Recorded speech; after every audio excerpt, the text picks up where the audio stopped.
ஆண்டவராகிய இயேசு கிறிஸ்துவின் நாமத்தில் உங்களை வாழ்த்துகிறேன். சங்கீதம் 91:5-6 இப்படி சொல்லுகிறது.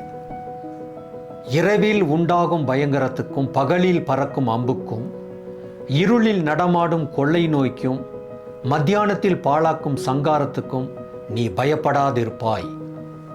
எப்போ பயப்படாமல் இருக்க முடியும்? அப்படி அதற்கு பதில் இந்த அதிகாரத்தினுடைய முதல் வசனத்தில் இருக்கிறது. உன்னதமானவருடைய உயர் மறைவில் இருக்கிறவன்.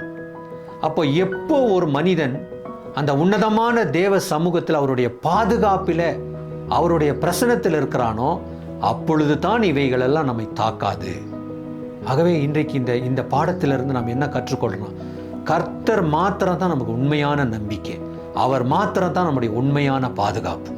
அந்த பாதுகாப்புக்குள்ளாக நாம் ஒளிந்து கொள்ளும் போது எதுவும் நம்மை அணுக முடியாது. எல்லாவற்றிலிருந்து நாம் பாதுகாக்கப்படுவோம். எல்லா பிசாசினுடைய கிரியைகளிலிருந்து நாம் பாதுகாக்கப்படுவோம். பெரிய ஒரு கிருபை கர்த்தருடைய சமூகத்தில் அவருடைய சந்நிதியில் உண்டு. அதை நாம் பிடித்துக் கொள்வோம். கர்த்தர் உங்களை ஆசீர்வதிப்பாராக. ஆமென்.